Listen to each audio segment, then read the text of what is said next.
Hello दोस्तों, आज के इस वीडियो में हम your laws and your right का चैप्टर 5 पढ़ेंगे। देखिए दोस्तों, मैंने यहाँ पर वैसे तो हम यूनिट 3 का चैप्टर 3 पढ़ने जा रहे हैं, बट क्योंकि मैंने यहाँ पर जितनी जो अपनी प्लेलिस्ट बनाई है उसमें मैंने चैप्टर 1, 2 करके सभी को नाम दिया है, तो इसीलिए ये चैप्टर 5 है। अगर हम यूनिट वाइज देखें तो ये आपकी जो यूनिट 3 है your laws and your right की, उसका चैप्टर 3 है। तो वैसे इससे आप यूनिट और चैप्टर को छोड़िए, आज की इस वीडियो में हम पढ़ने जा रहे हैं चैप्टर 5 वर्ग न्यूनतम मजदूरी से संबंधित कानून। ये टॉपिक भी आपको काफ़ी नॉलेज देगा। इसमें आपको वर्ग के बारे में पढ़ना है, यानी कि जो श्रमिक वर्ग है उसके बारे में पढ़ना है, न्यूनतम मजदूरी के बारे में पढ़ना है और जो संरक्षण संबंधित जो नियम हैं उसके बारे में आपको पढ़ना है। तो काफ़ी कुछ हम इस वीडियो में पढ़ेंगे, जानेंगे, जो कि आपके लिए काफ़ी यूज़फुल होगा, आपके एग्ज़ाम के लिए काफ़ी आपके लिए बेनिफिट होगा। तो प्लीज़ फ्रेंड्स, वीडियो को एंड तक देखना और कमेंट करके अपना फीडबैक ज़रूर देखना। तो चलो दोस्तों, अपनी वीडियो को शुरू करते हैं।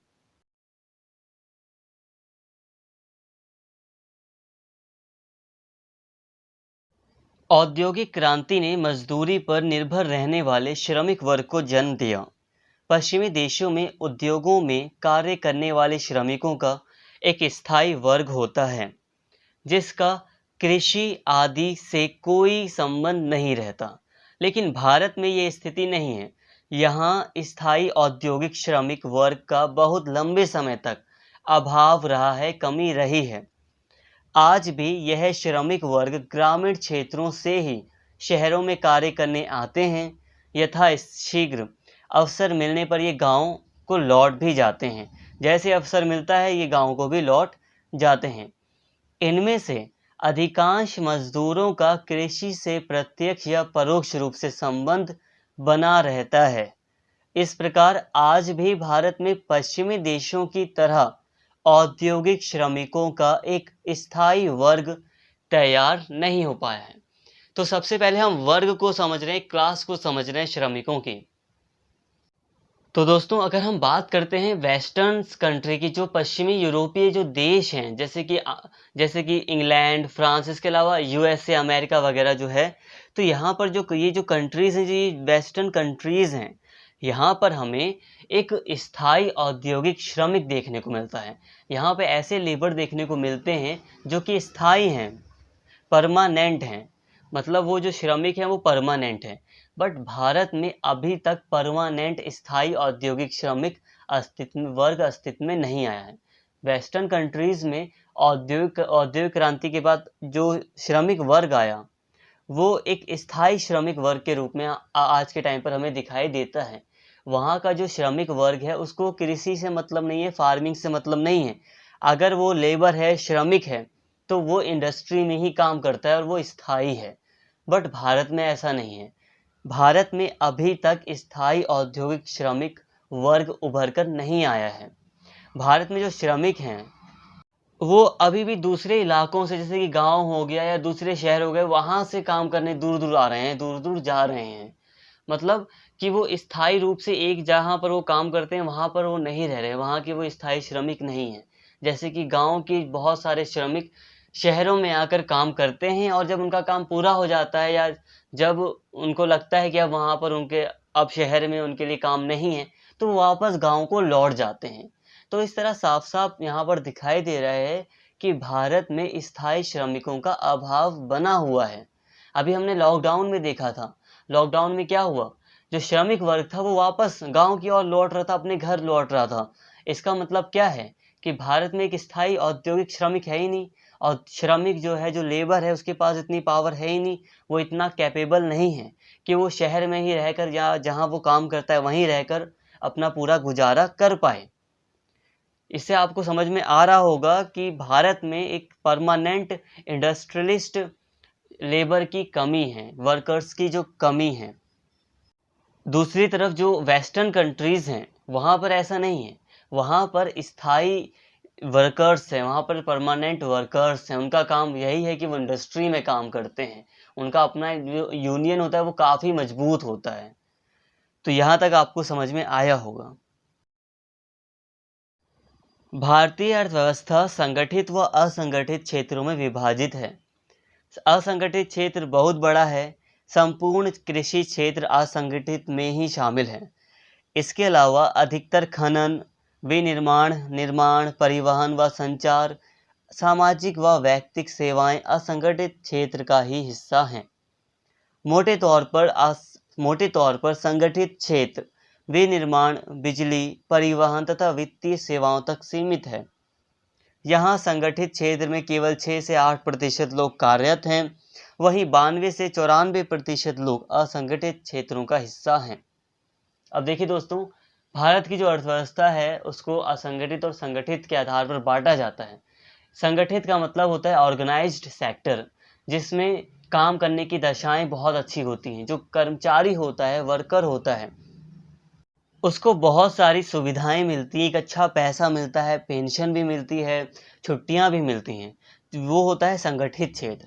संगठित क्षेत्र में ज़्यादातर जो सरकारी चीज़ें हैं, गवर्नमेंट जॉब्स वगैरह हैं, वो आती हैं। इसके अलावा जो बड़ी कंपनियां हैं, जो काफ़ी रेप्यूटेड कंपनी है, काफ़ी फेमस कंपनियां हैं, जो जिनमें बड़े बड़े पद हैं, बड़े बड़े पोस्ट हैं, तो वो भी संगठित क्षेत्र की जॉब मानी जाती हैं।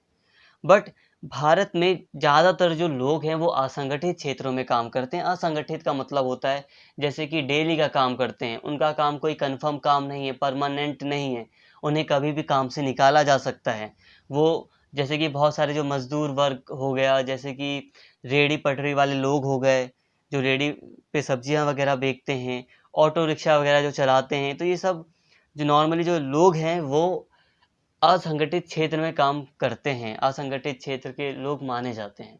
तो भारत में अधिकतर जो हिस्सा है वो असंगठित क्षेत्र का है। असंगठित क्षेत्र में काम करने वाले श्रमिक ज़्यादा हैं।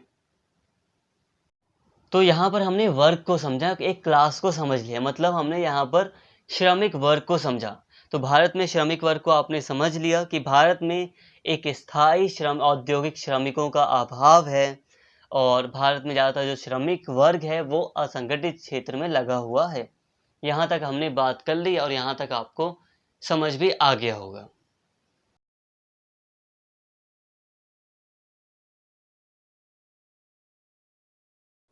अब हम बात करते हैं यहाँ पर भारत में श्रम संबंधित नियमों की। अब देखिए दोस्तों, न्यूनतम मजदूरी कानून लागू करने के लिए भारत में समय समय पर श्रम कानून बनाने की आवश्यकता को महसूस किया गया है, और इसी कारण से ऐतिहासिक क्रम में भारत में श्रम से संबंधित कानून लागू किए गए हैं। इसीलिए अब हम उनको समझते हैं। अब देखिए, भारत में श्रम संबंधित जो नियम बनाए गए हैं वो उनका इतिहास काफ़ी पुराना है। इसे हम निम्नलिखित 4 कालों में विभाजित कर सकते हैं।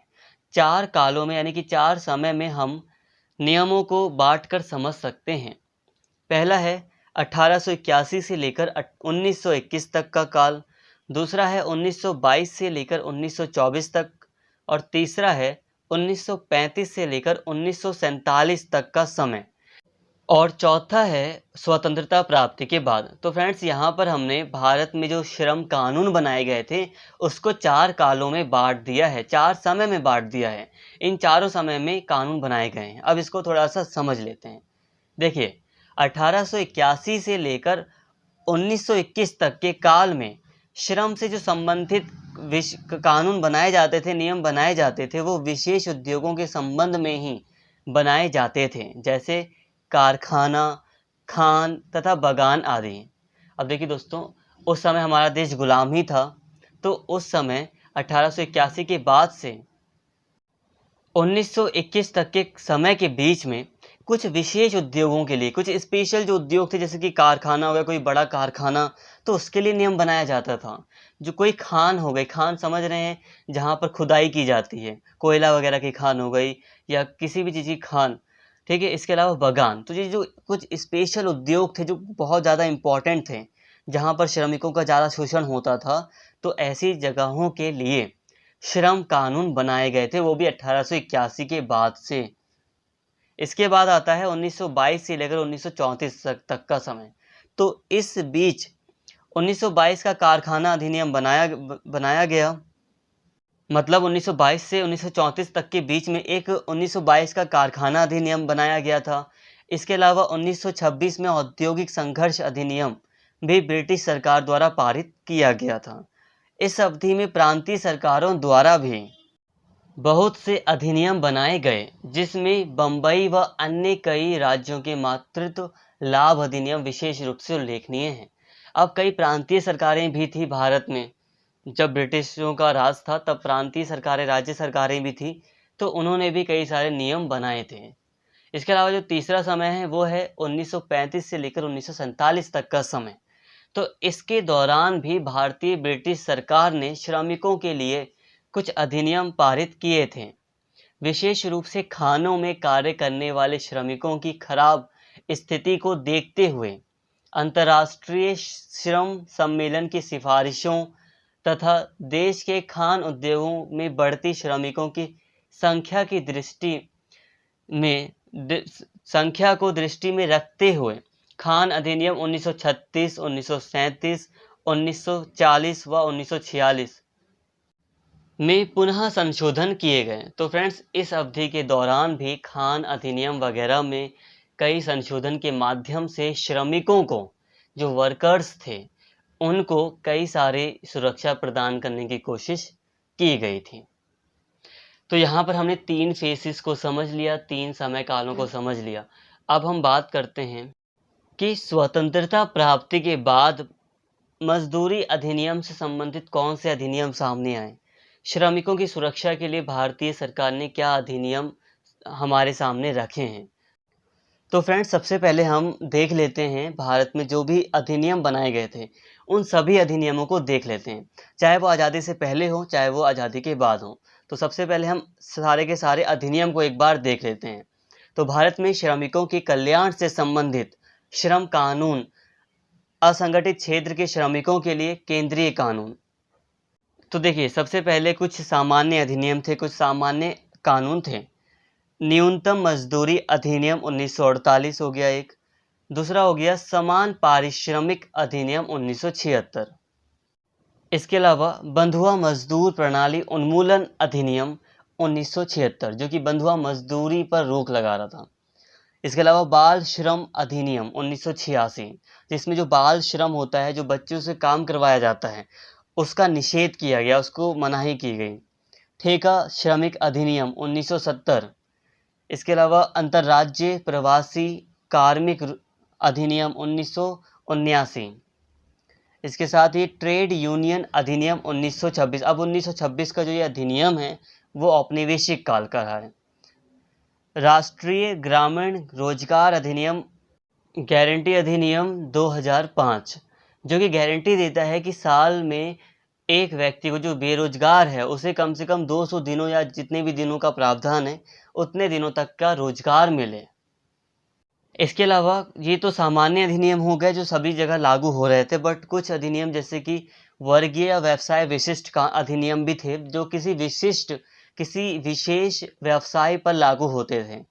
जैसे कि मोटर परिवहन कार्मिक अधिनियम 1966, बीड़ी व सिगार कार्मिक अधिनियम 1966, बिक्री प्रोत्साहन कर्मचारी अधिनियम 1976, भवन और अन्य निर्माण कार्य श्रमिक अधिनियम 1996, मेला ढोने वाले सफाई कर्मियों के रोजगार और शुष्क शौचालय के अधिनियम 1993, बागान मजदूर अधिनियम 1951। तो ये जो अधिनियम थे वो किसी स्पेशल, जो विशेष उद्योग व्यवसाय है उसके लिए थे, जैसे कि बागान मजदूर के लिए थे, या जो मोटरसाइकिल उद्योग है जो उसके लिए थे। तो इसके अलावा कुछ ऐसे कानून थे, ऐसे अधिनियम बनाए गए जो संगठित और असंगठित दोनों ही क्षेत्रों पर पूरी तरह लागू हो। वेतन का भुगतान अधिनियम 1936, ठेका मजदूर अधिनियम 1970, मातृत्व लाभ अधिनियम 1961। मातृत्व लाभ का मतलब होता है कि जो मैटरनिटी बेनिफिट्स होते हैं, जैसे कि अगर कोई कर्मचारी महिला है जो प्रेग्नेंट है, तो उसे 6 सप्ताह पहले और 6 सप्ताह बाद, मतलब प्रेगनेंसी के 6 सप्ताह पहले और उसके 6 सप्ताह बाद तक की लीव दी जाएगी, कर्मचारी को छुट्टी दी जाएगी और उसका उसे पैसा भी मिलेगा। ये नहीं कि उसका पैसा काट लिया जाएगा। तो ये प्रावधान किया गया था 1961 में, ये बनाया गया था। इसके साथ ही कार्मिक मुआवजा क्षतिपूर्ति अधिनियम 1923, साप्ताहिक अवकाश अधिनियम 1942, वेतन संहिता अधिनियम 2019। ये कुछ प्रमुख अधिनियम थे जो कि संगठित और असंगठित दोनों क्षेत्रों के उद्योगों पर लागू हो सकते थे। तो दोस्तों, यहाँ पर अभी हमने देखा, बहुत सारे अधिनियमों को देख लिया जो कि श्रमिकों से संबंधित थे। भारत में श्रमिक वर्ग से संबंधित सभी अधिनियमों को अभी हमने देख लिया है। अब बात करनी है कि इसमें जो इम्पोर्टेंट अधिनियम है उनको हमें थोड़ा डिटेल में समझना है। अब सभी अधिनियमों को हम नहीं समझ सकते, एक वीडियो में तो पॉसिबल ही नहीं है, और ज़रूरी भी नहीं है कि सभी अधिनियमों को पूरी तरह समझा जाए। अब जो सबसे ज़्यादा इम्पॉर्टेंट अधिनियम है वो है न्यूनतम मजदूरी अधिनियम 1948 और है वेतन संहिता अधिनियम 2019 जो कि अभी आया है। इन दोनों ही अधिनियमों को अभी हम समझेंगे और इसी से आपका सिलेबस कंप्लीट हो जाएगा और ये इनफ होगा।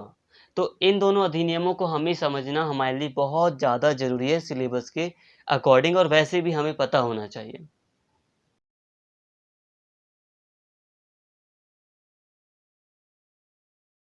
तो बिना देरी किए हुए अब हम बात करते हैं न्यूनतम मजदूरी अधिनियम 1948 की, मिनिमम वेजेस एक्ट 1948। अब देखिए दोस्तों, कई सारे देश विकसित हैं और कई सारे देश विकासशील हैं।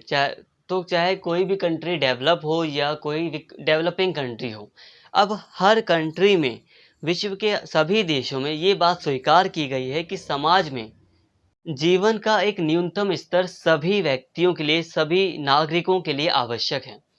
मतलब सभी देश इस बात को लेकर सहमत हैं कि नागरिकों का एक जो जीवन है वो तभी सही से मतलब संचालित हो सकता है जब उन्हें न्यूनतम जीवन की सुविधाएं प्रदान की जाएं, जब उन्हें न्यूनतम वेतन वगैरह मिले।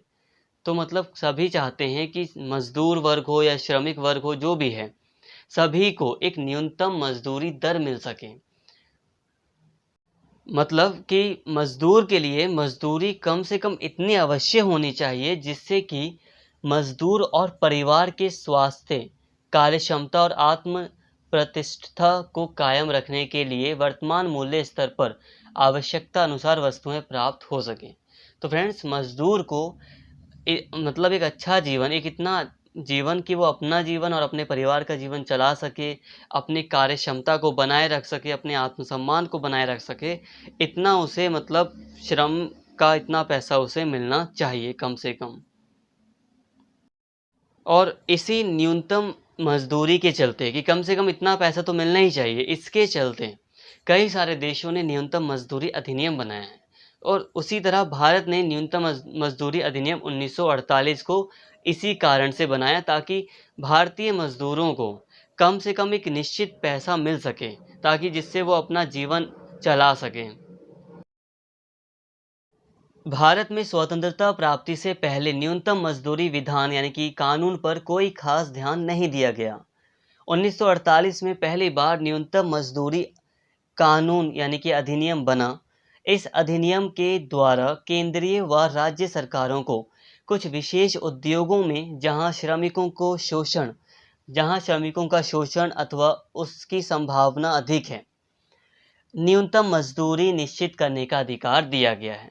अब देखिए दोस्तों, इस अधिनियम के तहत 1948 के न्यूनतम वेजेस अधिनियम के तहत ये डिसाइड किया गया है, ये अधिकार दिया गया है सेंट्रल गवर्नमेंट को और स्टेट गवर्नमेंट को कि अगर उसे लगता है कि किसी भी उद्योग में अगर उसे लगता है कि उस उद्योग में श्रमिकों के साथ भेदभाव हो सकता है, उनके साथ नाइंसाफ़ी हो सकती है, उन्हें कम वेतन दिया जा सकता है, तो सरकार को यह अधिकार है कि वो न्यूनतम वेतन निर्धारित कर सकती है श्रमिकों के लिए। मतलब वो नियम बना सकती है कि हर श्रमिक को कम से कम इतना % पैसा तो मिलना ही चाहिए। अब इसमें जो उद्योग शामिल हैं वो कुछ इस प्रकार हैं। इसमें बागान, चावल और आटे की मिलें, तेल की मिलें, सड़क परिवहन, सड़क निर्माण कार्य, ऊनी दरियां बनाने, शॉलें व कालीन बनाने के उद्योग, तंबाकू उद्योग, पत्थर कूटना, लाख निर्माण, लाख का मतलब होता है एक कंगन वगैरह बनते हैं जिसके, लाख निर्माण व शीशा उद्योग आदि शामिल हैं। तो ये इन उद्योगों में न्यूनतम मजदूरी अधिनियम काफ़ी अच्छे से लागू होता है। सरकार को अगर लगता है कि इन उद्योगों में मजदूरों को कम वेतन दिया जा सकता है, तो वो न्यूनतम वेतन निर्धारित कर सकती है। बाकी स्टेट के ऊपर भी डिपेंड है, अगर उसे लगता है कि इन उद्योगों के अलावा कोई और उद्योग है, जैसे कि अब मध्य प्रदेश में सीमेंट उद्योग में भी इस अधिनियम को लागू कर दिया गया है। तो ये स्टेट गवर्नमेंट के ऊपर भी डिपेंड है कि वो अगर चाहे तो किसी भी उद्योग में जिसमें उसे लगता है कि मजदूरों को वेतन सही नहीं मिल रहा है, तो वो न्यूनतम मजदूरी वेतन अधिनियम मिनिमम वेजेस एक्ट को लागू कर सकती है। अन्य उद्योगों में भी राज्य सरकारें 3 महीने की पूर्व सूचना पर इसे लागू कर सकती हैं। मतलब राज्य सरकारें दूसरों उद्योगों में भी, जैसा मैंने बताया, इसे लागू कर सकती हैं। बट हाँ, 3 महीने पहले उन्हें सूचना देनी पड़ेगी कि हम इस कानून को लागू करना चाहते हैं। देखिए दोस्तों, कोई भी कानून लागू होता है ना, तो वो पहले दिन से लागू नहीं हो जाता। सरकार पहले एक अल्टीमेटम दे देती है, मतलब एक निर्देश दे देती है सभी कारखानों वगैरह को या सभी विभागों को कि इस दिन से ये कानून हमारा लागू हो जाना चाहिए, ताकि जो समय मिला है उस समय में कारखाने वाले, कंपनी वाले अपने आप को थोड़ा संभाल सकें या उसमें अपना सिस्टम एक मैनेज कर सकें।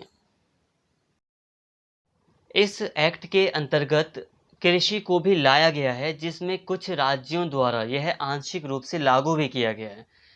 इसके द्वारा कृषि में 3 वर्ष या अन्य उद्योगों में 2 वर्गों के भीतर न्यूनतम मजदूरी निर्धारित हो जानी चाहिए। हालांकि बाद में संशोधन के द्वारा इस अवधि में वृद्धि की गई है। न्यूनतम मजदूरी अधिनियम 1948 न्यूनतम समय दर, गारंटी समय दर, अधि समय दर, ओवर टाइम रेट निर्धारित करता है, जो कि विभिन्न व्यवसायों, स्थानों तथा काम के स्वरूप के अनुसार होती है। देखिए दोस्तों, अब ये जो अधिनियम है, ये जो कानून है, एक्ट है, ये डिसाइड करता है कि कम से इस उद्योग में कितना समय कम से कम होना चाहिए। मतलब ज़्यादा समय व्यक्ति से काम ना कराया जाए। वैसे ये उद्योग के ऊपर डिपेंड है। उद्योगों के अनुसार ये डिसाइड किया गया है कि किस उद्योग में कितना न्यूनतम समय होना चाहिए। जैसे कि यहाँ पर समय डिसाइड किया गया है कि इस व्यक्ति को 8 घंटे तक ही काम कराना चाहिए इस व्यक्ति से, और गारंटी समय दर कि इससे ज़्यादा काम वो नहीं करा सकता, जो मालिक है वो इससे ज़्यादा समय तक काम नहीं करा सकता। इसके अलावा जो ओवर टाइम होता है उसका भी उसे पैसा दिया जाए, और ओवर टाइम भी एक लिमिट में कराया जा सकता है। तो ये एक्ट्स हैं, ये 1948 के तहत निर्धारित किया गया है। न्यूनतम मजदूरी की दर में मजदूरी की बुनियादी दर और जीवन निर्वाह खर्च भत्ता तथा मजदूरी की न्यूनतम दर निर्वाह खर्च के भत्ते के साथ अथवा उसके बिना और कुछ आवश्यक पदार्थों की रियायती दर पर पूर्ति करने का नगद मूल्य सबको मिलाकर दर सम्मिलित है। अब देखिए, यहाँ पर काफ़ी सैलरी वगैरह भी डिसाइड की गई है, न्यूनतम मजदूरी डिसाइड की गई है, कितना कम से कम मिलना चाहिए, एक कर्मचारी को इतना कम से कम भत्ता भी मिलना चाहिए निर्वाह करने के लिए। इसके साथ कई सारी चीज़ें डिसाइड की गई हैं, निर्धारित की गई हैं। इस अधिनियम का आशय मनुष्य, स्त्री, बच्चों, शिष्यों, कार्यकर्ताओं आदि जो फैक्ट्रियों तथा घर में काम करते हैं को संरक्षण देना है। तो इसका उद्देश्य दोस्तों यही है अधिनियम का, कि ये संरक्षण देना चाहता है, स्पेशली स्त्रियों को, बच्चों को। इस अधिनियम के अनुसार न्यूनतम मजदूरी तय करने के लिए राज्य सरकारें सलाहकार समितियां नियुक्त करती हैं, जो राज्य सरकारों को इस विषय की जांच के बाद सलाह देती है। तो ये जो अधिनियम है वो प्रावधान करता है, प्रोविज़न करता है कि राज्य की जो सरकार होगी, जो स्टेट गवर्नमेंट होगी, वो एक समिति नियुक्त करेगी जो कि उसे सलाह देगी, सरकार को सलाह देगी कि कितनी न्यूनतम मजदूरी, कम से कम कितना वेतन डिसाइड किया जाना चाहिए, और सरकार उसकी सलाह के अनुसार, उसकी सलाह को सुनेगी, समझेगी, उसके अनुसार फैसला लेगी। इसके अलावा न्यूनतम मजदूरी की दरों में समय समय पर सरकार द्वारा परिवर्तन भी किया जा सकता है। इस नियम के अंतर्गत केंद्रीय अथवा राज्य सरकार यानी कि सेंट्रल और स्टेट गवर्नमेंट्स अतिरिक्त कार्य के लिए यानी कि जो ओवर टाइम हो जाता है उसके लिए मजदूरी, काम के घंटे, अवकाश की अवधि आदि निर्धारित करती है। तो फ्रेंड्स, यहाँ पर अभी आपने देखा कि न्यूनतम मजदूरी अधिनियम के अंतर्गत कई सारे प्रावधान किए गए हैं, बट इसके अलावा ये अधिनियम बहुत बड़ा है, अभी यहीं पे ख़त्म नहीं होता। इसके अलावा इसी अधिनियम में अब काम की दशाओं से संबंधित प्रावधान भी किए गए हैं, नियम बनाए गए हैं।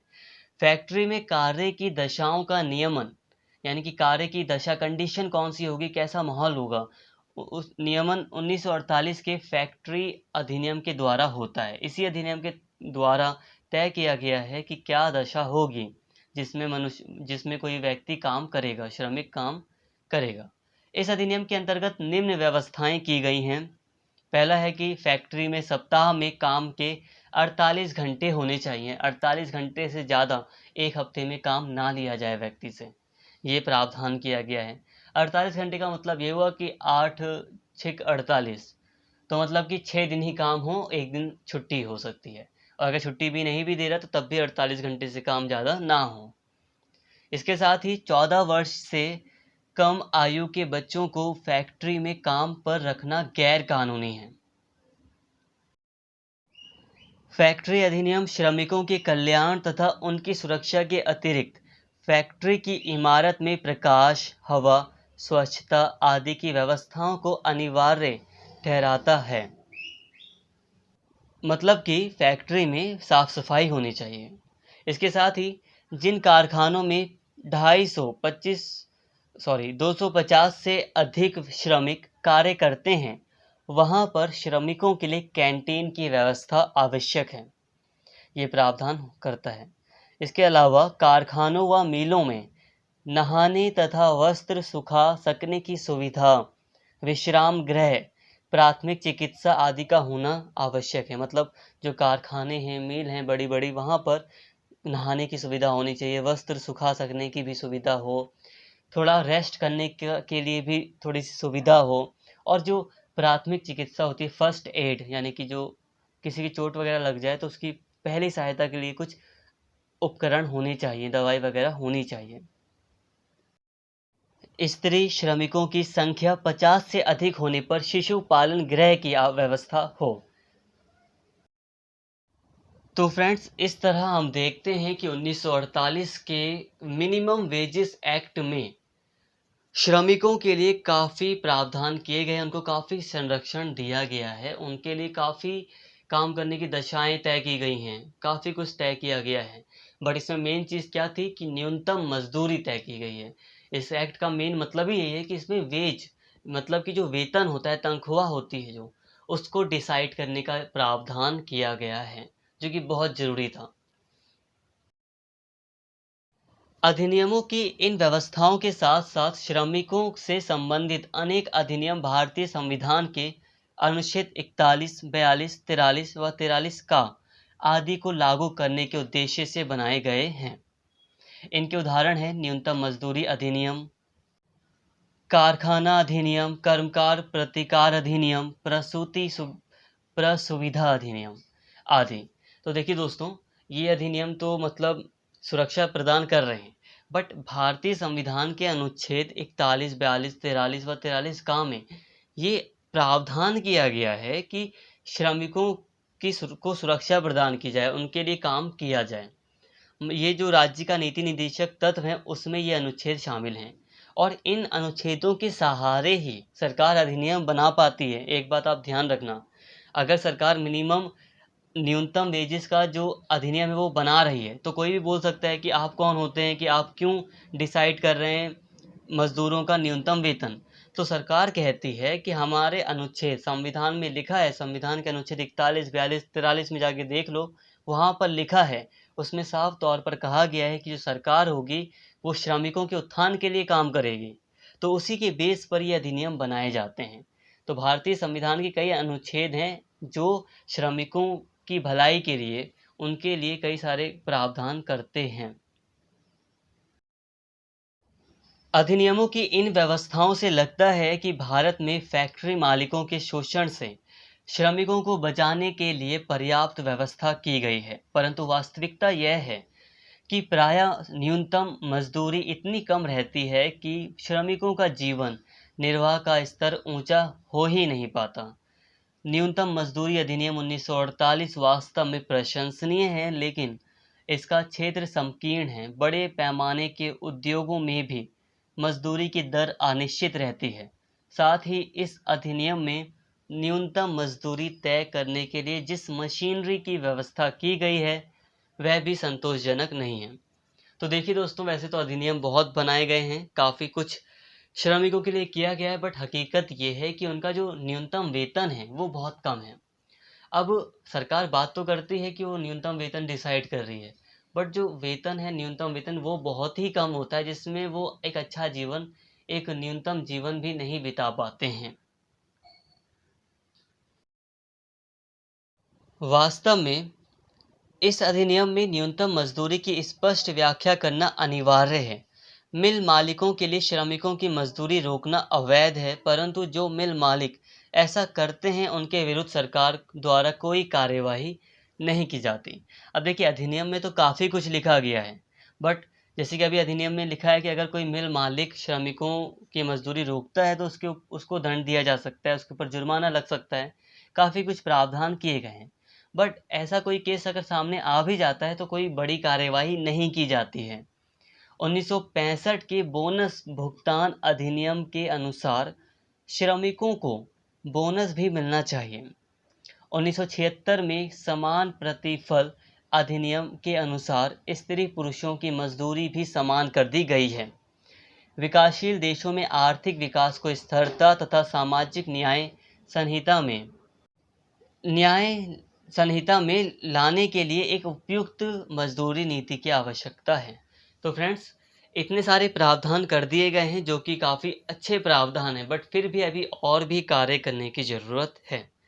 ज़मीनी स्तर पर वास्तविकता यही है कि आज भी न्यूनतम वेतन बहुत कम है और मज़दूरों के साथ आज भी भेदभाव हो रहा है, उन्हें अपने श्रम का पूरा पैसा नहीं मिल पाता है।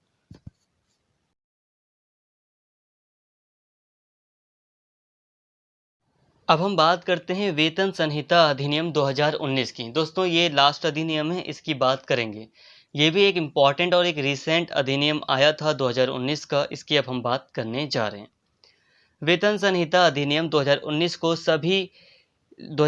सभी को न्यूनतम मजदूरी की गारंटी प्रदान करने वाला यह अधिनियम श्रम सुधारों का हिस्सा है और वर्तमान केंद्र सरकार द्वारा इस दिशा में उठाए गए प्रयासों के अंतर्गत यह पहला कानून है। अब जो वर्तमान में जो केंद्र सरकार थी, जो बीजेपी गवर्नमेंट थी, उसके द्वारा जो कदम उठाया गया है श्रम से संबंधित, तो 2019 में वो पहला कदम था। और न्यूनतम वेतन से संबंधित तो पहले भी मतलब कानून थे, अधिनियम बनाए गए थे, बट ये क्या है, ये उनमें सुधार के लिए लाया गया है, ताकि पिछले अधिनियम में जो कमियां रह गई थी उनमें सुधार लाया जा सके, उसके लिए ये अधिनियम आए हैं। यह रोजगार के मामले में महिलाओं के विरुद्ध लिंग के आधार पर भेदभाव की रोकथाम के लिए भी प्रावधान प्रदान करता है। अब जो लिंग भेदभाव होता है, यानी कि स्त्री पुरुष के आधार पर कई बार नौकरियां नहीं दी जाती हैं, तो इसको खत्म करने का प्रयास करता है। इसमें प्रावधान किए गए हैं, प्रोविजंस किए गए हैं कि लिंग के आधार पर भेदभाव ना हो। इसके साथ ही वेतन संहिता अधिनियम 2019 में 4 श्रम अधिनियम को सरल बनाने का प्रयास किया गया है, जैसे कि मजदूरी भुगतान अधिनियम 1936, न्यूनतम मजदूरी अधिनियम 1948, बोनस भुगतान अधिनियम 1965, समान पारितोषिक अधिनियम 1976। तो इन 4 अधिनियमों को, स्पेशली इन 4 अधिनियमों को काफ़ी अच्छे से सुधार करना, इनको सरल बनाना, इसके लिए जो वेतन संहिता अधिनियम 2019 है वो प्रावधान करता है। वेतन संहिता अधिनियम 2019 में 8 घंटे कार्य करने का प्रावधान किया गया है। हालांकि अभी रिसेंट में हमने लॉकडाउन वगैरह को देखा था, तो अब इसके प्रावधानों में थोड़ा सा हेर फेर भी हो सकता है, क्योंकि कई बार बिना काम के भी मालिकों ने थोड़ा पैसा कर्मचारियों को दिया है, तो वो आगे आने वाले दिनों में कुछ एक्स्ट्रा वर्क भी करा सकते हैं उनसे, तो थोड़ा सा काम में हेर फेर भी काम के टाइम में हेर फेर हो सकता है। बट फिर भी इस अधिनियम में 8 घंटे काम करवाने का प्रावधान किया गया है। इस संहिता में न्यूनतम मजदूरी का आकलन न्यूनतम जीवन यापन की स्थिति के आधार पर किए जाने का प्रावधान शामिल है। अब देखो दोस्तों, इस अधिनियम के तहत जो न्यूनतम मजदूरी डिसाइड की जाएगी उसमें जीवन की जो आवश्यकताएं होती हैं, जीवन एक जीने के लिए, उसके आधार पर न्यूनतम मजदूरी डिसाइड करने का प्रावधान किया गया है। जैसे कि मानक श्रमिक परिवार वर्ग, जिसमें कामगार के अतिरिक्त उसकी पत्नी अथवा उसका पति और 2 बच्चे शामिल हैं।